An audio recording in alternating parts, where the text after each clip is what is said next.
You're welcome back to the Naija Filmmaker, a podcast for us to talk about Nigerian filmmakers, their films, and how we can build a diverse and functional industry. I'm your host, Selegot. On this episode, my guest is Ishaya Bako. He's a director, writer, and producer. He won an AMAA for his graduation short film, Braids on a Bald Head. He has directed several films which include Road to Yesterday, Hibiscus Hotel, Fourth Republic, and most notably, the 2012 documentary, Fueling Poverty. We talk about the actor-director collaboration, lessons learned from his past projects, and what makes a good film. If you're a new listener, you're welcome and I hope you enjoy.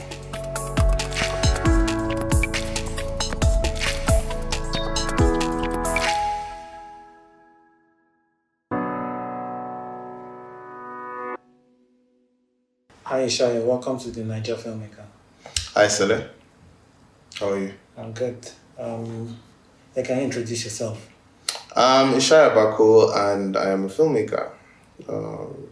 Write, direct, sometimes produce both fiction and documentary. Okay. So can you tell us how your filmmaking journey started? I suppose like with most people, my filmmaking journey started in like drama club. When I was much younger, but then in university in particular. So my first degree was in management information systems at Covenant University. Yeah. And so towards the end of my course or my degree program, I was very active in a drama unit. And I found that I really enjoyed that because I would say like my two loves are computers and film. Yeah. And so like towards the end of my final year in university, like I was in a couple of plays and I figured that I was pretty good at it and I wanted to, or I enjoyed like crafting it, so writing it and participating. I also like reading books a lot. So that's pretty much where it kind of started. And then once I finished school, during my service year, kind of like as with everybody else, like figuring out, because obviously it's one thing to study whatever course you do in the university, is a completely different thing to make a career out of it. So when I was negotiating and weighing options in terms of, okay, what kind of career would I want to do? Like film just came to mind and film directing in particular. So I used that whole service year to kind of convince my parents, convince mentors around me and convince myself as well that okay, this is actually really what I want to do. And then I was fortunate enough, and I would say fortunate to started with the London Film Academy for like a 4-week program, just to test out the waters to see, look, is this any good? Like, do I have the inclination for this? And I actually did very well at the end of that program, so that's when I went to do a master's degree in filmmaking at the London Film School, and I suppose that the rest is history. Yeah, so how was it convincing your family? To a certain extent, I'll keep on saying I'm very fortunate and also grateful for the fact that I have the kind of family I have, particularly my parents. Obviously, I just needed to make a case, and I was able to make a case. I remember I had like this Excel sheet where I organized film schools by continent and did the pros and cons, and like, because film school is expensive for my dad. So I think like I presented the case to him, like almost like a presentation that, oh, look, this is it. I think I'm blessed. I'm blessed to have the parents that I do and the family that's actually incredibly, incredibly supportive. And I do not take that for granted at all. Yeah.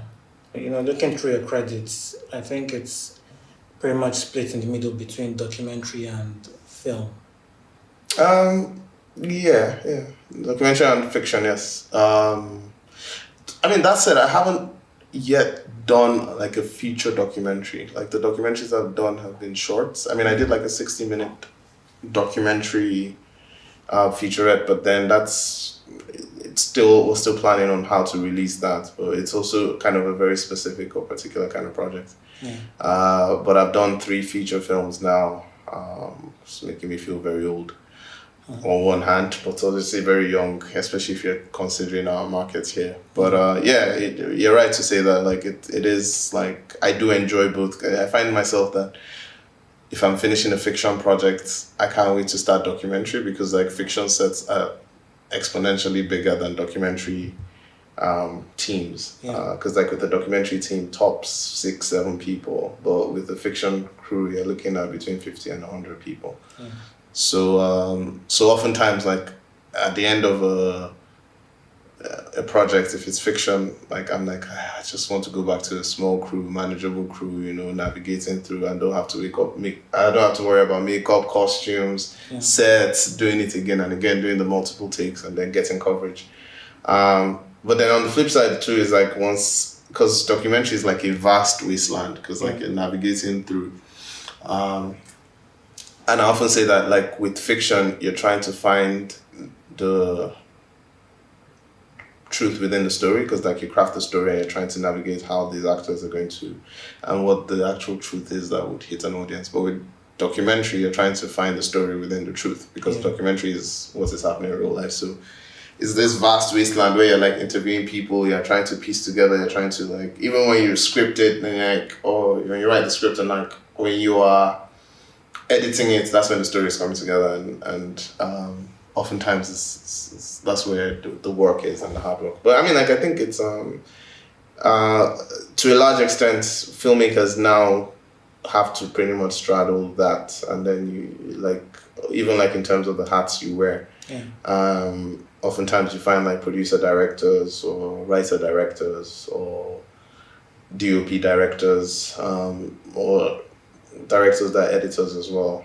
I think now, especially with the kind of tools that we have at our disposal in crafting and creating a story, like, the discipline and your skill set is broader now, if you will.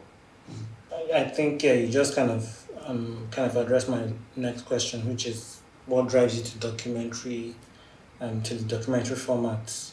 What would you say are the kind of stories that speak to you as a director, like, for fiction? I suppose that, so the stories that speak to me for fiction, oftentimes it begins with, like, complex characters. I kind of like, sometimes I like complex characters, like, in a simple role. So I'll talk about the early films that I did. So before I did Road to Yesterday, which was the first feature, I did Braids on a Bald Head. And Braids on a Bald Head, as a short, is literally just a day in the life of a hairdresser. So in terms of plot, it was very simple. Like, she wakes up in the morning, she says her prayers, takes a shower, goes to work, comes back, has this encounter with her neighbor that, like, fully explodes when she, like, meets her husband.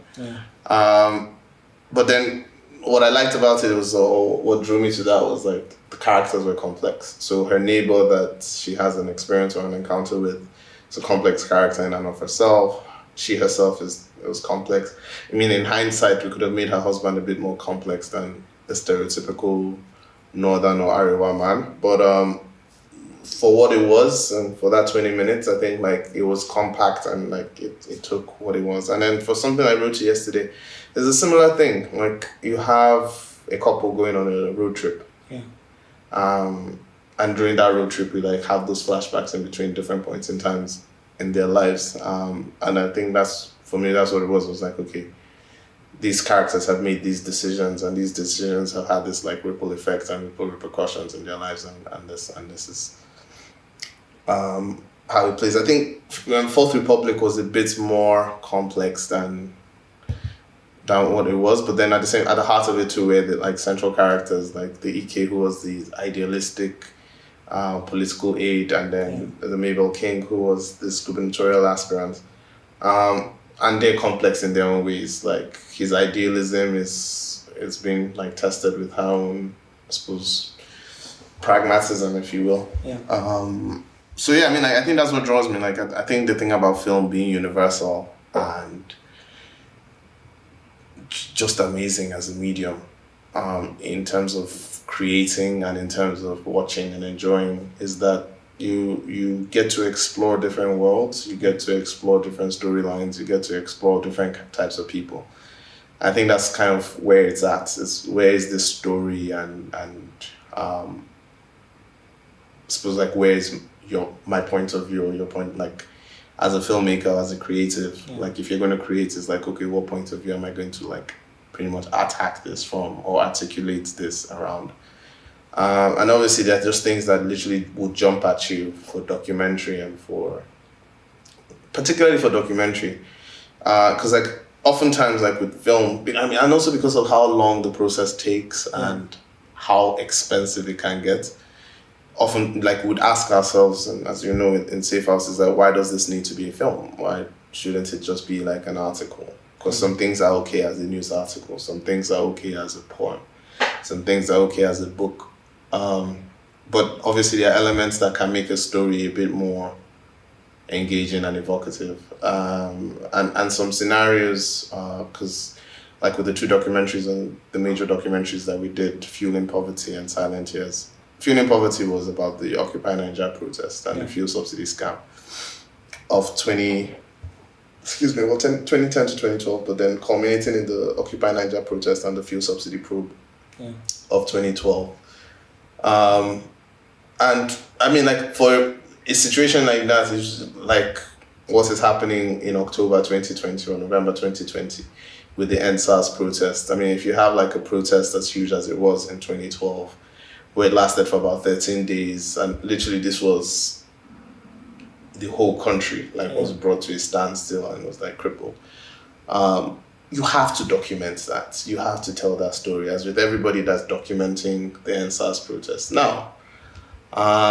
So for something like that, the story literally jumps at you to a large extent. With Silent Years, this was also something that's literally happening in my neighborhood, where you see like the task force moving around, and it was just like, it was curious to, and I think that's part of what being a storyteller, filmmaker is like that curiosity. You're curious to know why do we behave this way? Why do we do the things we do?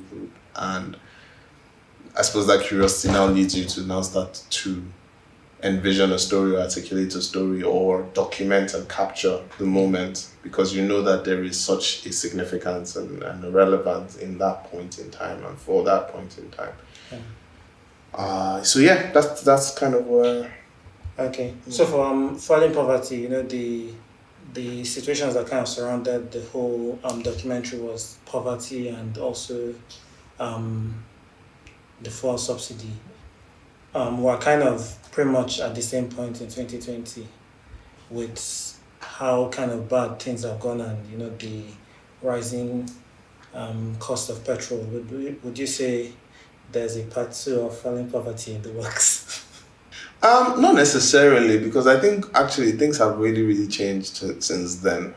Because like I would say, like at least in the last 6 years or 5-6 years, we've not had fuel scarcity in the country, if we've noticed. And the subsidies have stopped, or at least that's what we've been made to believe, that they've had to ease it off, because obviously it's a bit more complex than it is. Now, whether or not the corruption has stopped is a different thing, and I think that's also part of what we're trying to show with the film. Like, as I mentioned, like there is like endemic poverty. Like we've been tagged the poverty capital of the world and all of those kind of things. The ironies that the country brings. It doesn't change the fact that like people are suffering and people are starving, and people are in dire straits, especially like with the pandemic here. I mean, like in terms of like fuel prices increasing, like if you're going to take subsidies off, fuel prices are going to increase. And the thing with subsidies is that while it helps on the surface of it, it helps alleviate the pains for the common man, it's not sustainable for a government, because like your debt will keep on increasing if you keep on paying the difference between what the market is saying and what you're actually selling to the consumer. And it's the same thing that's happened and will continue to happen with the power sector as well, which is why our next project is also on the power sector, because like it's a bit like the subsidies being, although they don't term it as that, but there are subsidies being paid in the power sector to keep our prices, especially for people that have been metered or have prepaid meters, to keep the prices down. If they take off those subsidies, it's going to be exorbitant, it's going to be really high. And I think that's also part of what needs to be, like, we need to do in terms of like raise the purchasing power of the average Nigerian. So whether it's a minimum wage, but also activating the real sector of the economy. So what hasn't changed since 2012 to now in the fuel sector is that our refineries still do not work. And so we are the largest net exporter of oil on the continent, and yet we have no kind of domestic capacity in terms of refined products, which is, in and of itself, is an irony. And that's where corruption lies, because like, particularly with fueling poverty, what we're trying to show was that, I mean, there was corruption before that government or that administration, but at the time that administration came in that 2011 to 2012, it was exponential in terms of like the graft and the corruption that was happening then. So yeah, so I mean, like, and obviously the NSAS process is a completely different agitation. Still incredibly important, still incredibly relevant, and I suppose like underlying that is still a dissatisfaction and a restlessness with government and governance in the country, which is how it's manifested. And I suppose like it also like brings up more complex questions as well of like our current negotiation as a country, which is very difficult. Okay, I'm talking about Braids on the Bald Head. Congrats on the AMAA award you won. It also kind of screened at several notable festivals. How was that experience? Oh no, I think it was amazing because like Braids on the Bald Head was a short film that we released in 2010. It's 10 years from now. 10 years ago now. But in many ways, I feel it's still my proudest work. Because it was my graduation film to begin with, so like what I wanted to accomplish with the film, it kind of did. Because it got my distinction for my master's, which was what I really wanted. We recouped all the money we spent on the film and more, because we were able to sell the film at that time to Canal Plus.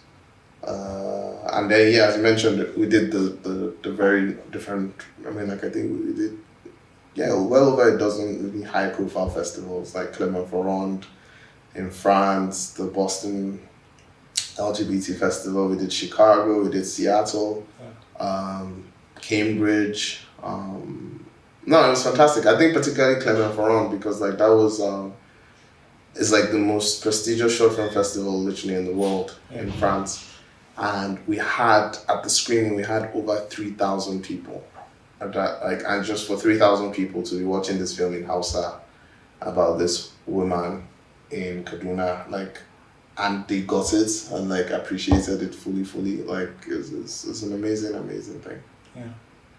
Okay, still on festivals, your second feature, Royal Hibiscus Hotel, premiered at TIFF. This is an Oscar qualifying festival. What were the stakes for you? Like, how was that? I mean, I think it was because I think prior to that year was when they did the focus. It was 2016 that they did the focus, the Lagos city to city. Toronto had kind of opened the doors to Naija content or Nigerian films. And we were the only Nigerian film that was playing at TIFF the next year. And I think after that it was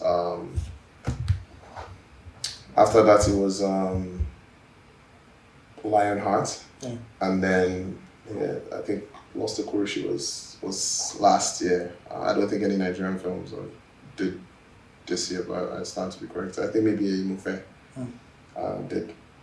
But yeah, I mean, like for 2017 itself, it was a good experience, like because it is one of the biggest festivals in North America and in the world.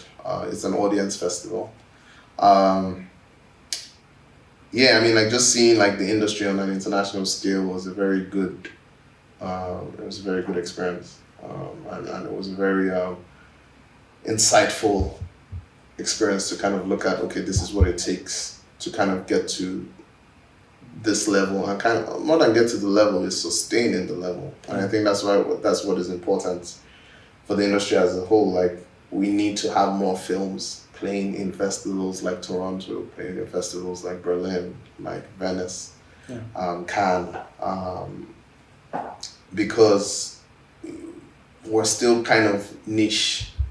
And when I say we, like, Nigeria film is still kind of niche in world cinema. Nigerian film, Nollywood is still kind of very niche, and we still only just cater to ourselves. But we need to transcend that. We need to push beyond that. But I'm very optimistic about that, because I feel like that's what music has done in particular, to see how global our music has become.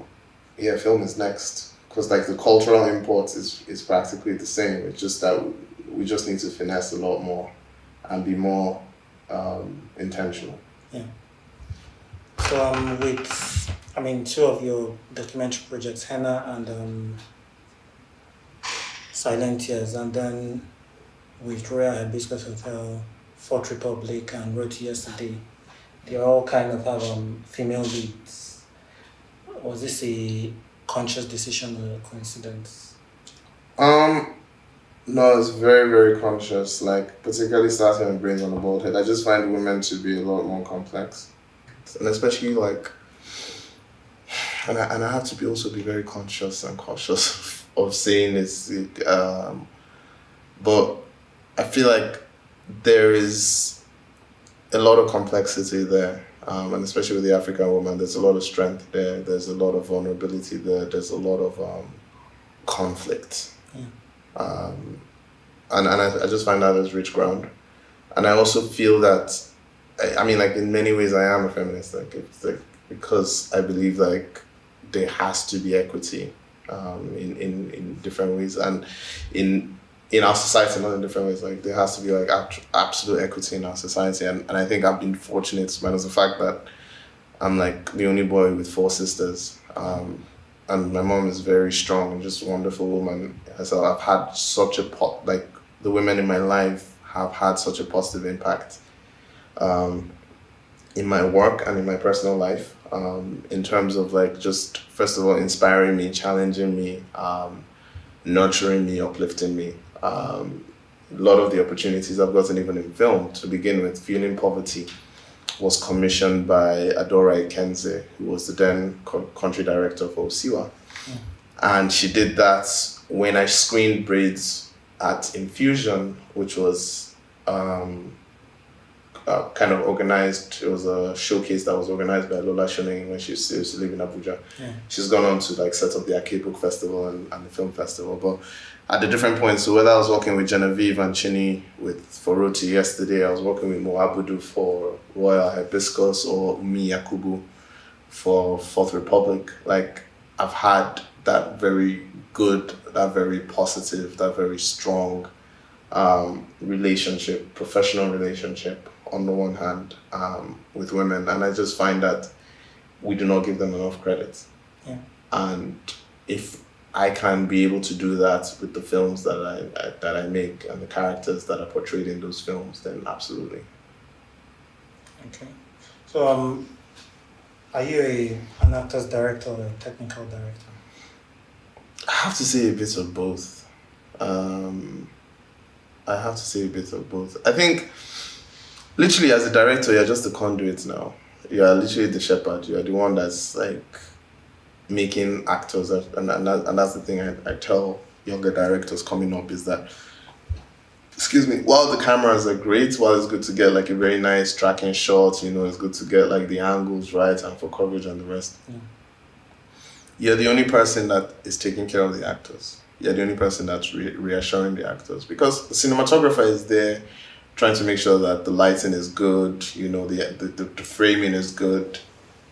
The focus puller is there to make sure that shit is in focus. The costumes are just trying to make sure the costumes look good and the rest. But then when it comes to the performance itself, it is your job as a director to reassure the actors. It is your job as a director to make sure that you're paying attention to them.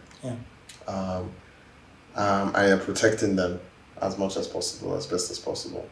And so like in that way and in that regard, I would consider myself an actor's director because I'm very, very conscious about that. But the gift of being able to go to film school, and I remember because like it's one of my friends and my close collaborators at the time, Oliver Aliugena, because I remember when I was going to film school, he was directing a couple of series here, and like we were talking, and then he told me that, look, when you get to film school, do everything else apart from directing.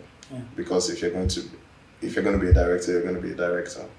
But you need to also understand the terms for each of the people. So if I sit down and I'm talking to you and you're the sound recordist, so from whether it is a Tascam recorder you're using, a sound devices recorder you're using, 2, 3, 4 channel, the mixer you're using, if it's an analog mixer, a digital mixer, even though I might not know in depth, I do know the words to speak with you in terms of, okay, why would we need to use 2 sets of mics? Why do we need the boom as well as the lavs?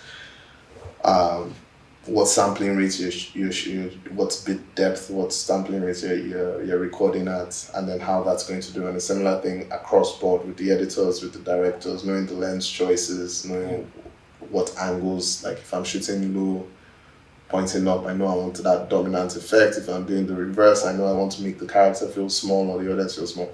So I feel like you need kind of both. And I think both kind of skill sets I've been able to hone, and I feel like I continue to hone, which is important because you want to not only know the tools, because you need the tools to be able to craft the work, and for it to be technically sound and pleasing, aesthetically pleasing. But you also need the performance, which is the heart and soul. If you get what I'm saying. So you have like the heart and soul, but then you also have the body of it, and both of them have to work. It has to be that symbiotic relationship between the two. So the question, I want to consider myself as both. I feel like I'm very conscious of the needs of the actors, because like sometimes it's and especially like if you go into that space with them, like once I'm giving them notes, sometimes I'll want to go and sit down and set with them and just like talk to them, and like you have all the lights on you, you have everybody looking at you, makeup and hair is looking to make sure, is this saying costume is looking at the pin at the back, is it going to hold, but it's the director that's looking at the performance, it's the director that's looking at the mise en scène, like how is this navigating and how does this fit into the bigger whole. So that assurance to the actor is very, very important. And I'm very conscious about that. But I also know that because they're also in a creative space, oftentimes like you might have like a DP wanting to push a bit further than they should, or the production designer. But they get more respect for you as a director when they know that you're speaking their language. They know that you know the crafts. I know the difference between a 24mm lens and a 35. And all the way down. I mean, your first feature, you worked with an A-list actress, Genevieve. How was that? Did you feel intimidated at all? Did I feel intimidated? No, I didn't feel intimidated. I think it was a great project to work on, and there was mutual respect, there was mutual understanding. It was a story that she told me, and I think both myself and Emil, my close collaborator as well, like in terms of writing, were able to kind of capture what she had in her head and in her mind, and I think it was trust again. I think it was just trust and mutual respect. She was able to trust me that I was going to, and this again is part of being able to like be the quarterback for your actor. Having your actor's back is saying, okay, look, I got you. And so like for that particular project, it was cool. Like she was very gracious. And it was just a good project to be on. Like, and there was no kind of intimidation in any sort of way. And Again, the thing is, we work in an industry where people are used to doing things a certain way, and I guess with a larger percentage of films that are made, there isn't that kind of nuanced kind of actor-director collaboration. So with a young director, there's that possibility of maybe getting big actors and then the actors in a way trying to hijack that whole process. How would you kind of best advise young directors to handle that? So I think it's not a to be honest, like it's not just a Nigerian thing, Nigerian industry thing. I think it's the same thing you would face in the UK. It's the same thing you would face in the States. Even worse, if you understand what I'm saying. Yeah. And I think again, it's the mutual respect and mutual understanding. At the heart of it, once you're able to communicate that look, you are here for the job, and this job is much bigger. The work is much bigger than any individual person and any individual ego. I think that cuts a lot of bullshit early on. I think the reason why a lot of times like more experienced people would run roughshod on is when the person is either not one articulate enough, knowledgeable enough, or respectful enough. Because if you have those three, if you know your shit, if you are able to articulate and communicate it properly, and you respect yourself and the person that you're working with, there should be no reason why you should be, especially if you're in the role as a creative lead. And you see a lot of young directors, both male and female, like that have worked with a myriad of people. So whether it's Kenneth Young, Kenia Kimolaya, even to a large extent, Kemi Adetiba, Emma Edosio, A.K. Mason now, and yeah, I mean, like, if you can look at the gamut of like young filmmakers and the different people that they worked with, and even with the actors that will tell you, yes, it was good working with this person. And again, I think for me, I boil it down to those three things. Like be knowledgeable of your shit, like be articulate and know how to communicate. Okay, this is the vision I have, this is how I want to approach it, and be respectful, be decorous. Anybody that, I think respect begets respect. I wouldn't go and be insulting an actor on set, and I don't expect an actor to insult me on set. And that's why, like with all my sets in particular, like there is that mutual respect. Like everybody knows their role and everybody's doing their job. And if you're going to be like professional, especially with the actors that are professional, like they know. Yeah. And what makes a good film to you? I think a good film is one that hits you in certain ways where you can't necessarily explain. Is something that you've seen before, but you're seeing it in a new way, or you've not seen before. If you get, and I think that's those are the elements. Like the elements for me is like having like a character that's just, or a character and a story world that's very engaging and enriching. If you get what I'm saying, like I will give like two quick examples. There's one, I forget the name of the documentary, but it's on Al Jazeera. I like watching Al Jazeera a lot because they always have like some dope ass documentaries. But there's an Al Jazeera documentary about this painter in China who does secondhand knockoffs of Van Gogh paintings. And he'd been doing it for like 20, 30 years. And the documentary came to the point where he was going to the Van Gogh Museum, because the Van Gogh Museum in the Netherlands, like there's like a shop opposite it that sells all the paintings that, you know, and he's the one that does like the original like painting, and he has like masterful skill. And it was, the whole documentary was just exploring him becoming his own, like, because he'd been doing copies over like his whole career, was doing copies. And then when he came, like, he appreciates the art, he appreciates the artist, but then when it now came to him saying, you know, like the filmmakers posited to him and his friends, I suppose, like, you're good at your arts, like, can you do your own work? And I found out that just the exploration of the human condition with that documentary was very engaging and very enlightening, and the character himself was very engaging and very enlightening. And you see it across board with any documentary, whether it's like the Netflix docuseries Making a Murderer or Tiger King. You have very engaging characters and a very, like, even if it's a weird and wacky world, the world has its own set of rules, so it's a believable story world. Another example I'd give is Parasite, which is the Oscar-winning film from South Korea. It's something that you've seen before, but in a very different way. It's a very different way that they approached class struggle. It's a very different way they approached kind of social dynamics within the kind of modern era. And it's same in Seoul as it would be in Abuja, as it would be in Nairobi, as it would be maybe in Karachi in Pakistan. So yeah, I mean, like, what makes a good film for me, I think, is just like when that's when the characters are so engaging and so real, and that it almost becomes tangible and in a very believable story world. Yeah, you just have to appreciate it. And obviously, like, when the storyteller itself, so the creator, is able to navigate through this and carry it along in a very simple and exciting way. So I'm not trying to confuse you, I'm not trying to do a gimmick on you or stuff like that. That's, yeah. Okay. For your first feature, you decided to go with like a road trip film. Why go with that kind of complex concept? You know, a moving set, the car on the highway, a lot of things out of your control. What?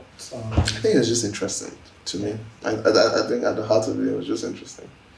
I think like with most filmmakers and most good filmmakers, like what interests you and excites you on the project is obviously like the challenge that it brings.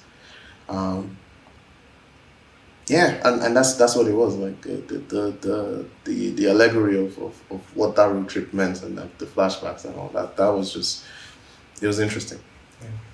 I mean, with Fourth Republic, I think the characterization was really good, and you got actors that kind of delivered. I'm sure a lot of the work was done, you know, with the casting. Do you have like some tips and tricks you've mastered over the years when it comes to kind of auditioning actors for roles? I think, and it's interesting that you use Fourth Republic as an example, because I feel like in many ways you could have done better with the casting for that. But like, I think, like, as with filmmakers, you'd often hear, and it's absolutely true, like, the right casting is 50% of the job done. Yeah. I think, first of all, you want to make sure that the person is right for the role. And by right for the role, you want to make sure, like, either the person is reading for the role, the person is look specific or sound specific, and the person is also, like, dedicated and committed to bringing their all for the role. Yeah. I think it's very important to also have a good rapport with the person outside of what the character, what the script demands. Yeah. Because it's there that you're able to navigate the nuance, and it's the nuance that oftentimes it's the differentiating factor. Now, nuance is even like in the things that are not said. It's what is not in dialogue. You guys, like a classic example, maybe Christoph Waltz in Inglourious Bastards, and the scene where he's drinking milk and he's talking about like why he's good at catching Jews. Yeah, I mean, like, I think that nuance is there, and like how you navigate that, like, or how you have built that rapport with the person. And I think trust is obviously also a very big part of it. Like, Yeah. you need to be able to trust your actor, and your actor needs to be able to trust you. Obviously, like, I'm saying all of this now, and it's a nice to have, because especially with filming here and filmmaking here in Nigeria, that's a bit tougher, because you have actors that, like, you have films that are like rolling. You have actors that are moving from set to set, and you need to market your films. And obviously, you need to make a living. And I'm not going to tell anybody not to make the living that they know how to make a living. But again, I feel like having a great rapport with the person is very, very important. And the mutual respect again. And making sure that the person has talent. That also helps. Okay. I'm guessing like Fourth Republic was probably like the biggest film you've made. Yes. How was the whole experience of Independent, yes. How was the whole experience of it coming together? Man, it was tough. It was tough. It was tough. It was a tough film to make. It was a tough film to make for a particular set of reasons. One was the theme. So it was legal stroke political drama. It was more of a legal drama than political drama, although it was like the whole political scene. And I suppose like we underestimated many things. It's the biggest film in terms of even scope and like the fact that I was also producing with Ben Pavey, who's also a long-time collaborator, and I think like we learned a lot of lessons from it because we underestimated a lot of things in the conceptualization of it. But the thing about it and the thing with most filmmaking is that you're there to solve problems. Yeah. Because the problems would just keep coming. And so because we had that experience from all of the different projects we'd worked independently and together from, we were able to like bring that experience to kind of navigate through that. Yeah. It didn't mean it wasn't tough, like it was very hard roads for some of the times. But ultimately, again, like knowing that, okay, we're doing something that was much bigger than any of us, it helped. It helped navigating that. And I think that's the both the producer and the director's job to kind of posit the future and like encourage everybody working on it that look, this is the future, and this is what we want to achieve, and just going like balls deep, like, you know, fully just making sure that you get it done. So yeah, it was a tough experience, but hugely rewarding, hugely rewarding on many ways. What were some of these challenges? I mean, one of our primary challenge was, and again, hindsight, I don't know why we did it that way, was we didn't have enough prep time, pre-production. And pre-production is very, very important. Art direction was a bit of a problem because we didn't get the person that we needed at that point in time. And so it was a bit of a challenge navigating that, and then locations. But again, all of these problems were was if you had like a proper pre-production timeline and time frame and that you could schedule and you can plan properly, you literally would mitigate for all of these things, because locations became a big problem for us that kind of affected our schedule. So like to a large extent we're a bit underprepared in our execution, which was unfortunate, but again, like I think like it's lessons learned. It's lessons learned. Okay. You took Fourth Republic on the campus tour. What were you hoping to achieve with the campus tour? So when we did the campus tour towards the fourth quarter of 2019. We did about 7 or 8 schools, universities, minus other community screenings that we did.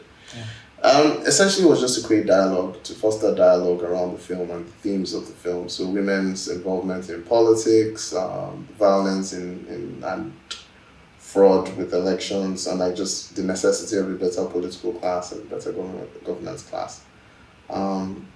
That's essentially what we wanted to accomplish, and I think very largely and very broadly we did accomplish all of that. And so how important are films like this to the political discourse and nation building? Do you think we should use this as a tool, or there are other ways to achieve results? I think there has to be multiple ways. I think films like Fourth Republic are important in, I suppose, like creating and articulating dialogue around some of the issues, but I think it has to be a multi-layered approach. I think educating young people, even not just young people, just educating Nigerians has to come from different ways. We know we don't read a lot, but then there's still information that can literally only be accessed in a book. When we do the film, we also want to create something that like you can use as a case study and as an example to say, oh, look, this is what, because it's a bit more of an engaging format and expressive, and it's obviously a format that we love as a country, that people love film. So are more political thrillers like that important? Absolutely. But then I also feel like there needs to be a responsibility on the filmmaker's part of making sure that even if you're trying to make your film prescriptive, that oh, this is how it should be, it's not didactic. It's not like bludgeoning you in the head that oh, you know, this is bad, because studies have shown, different research has shown that just doesn't work. So I suppose the onus is on the filmmakers in particular to kind of create something, to kind of create something that's a lot more nuanced, you know, a lot more nuanced and a bit more, a bit better than surface. Yeah. Because like if you're going to tackle some very serious issues like our political system and like it needs to be more than surface, and you need to like dig deep a bit more. And like I suppose like it's also good to understand. You get like understand what it is that you're trying to see, and understand the historical context of it, the political and social context of it, and be responsible for that. Okay. Yeah, how can people keep up with your work? So I'm terrible on social media, but I'm working on it. I'm going to be born again. Ishaya Bako on Instagram, _Ishaya Bako on Twitter. Yeah, I will. We've been in development since lockdown on a couple of different projects. So come the new year, 2021 and 2022, there's going to be like a lot of work that we're doing, and it's exciting shit. Like it's gonna be interesting. Can't wait to see. All right. Thanks, Ishaya, for coming on the podcast. Thank you, Sela. It's my pleasure.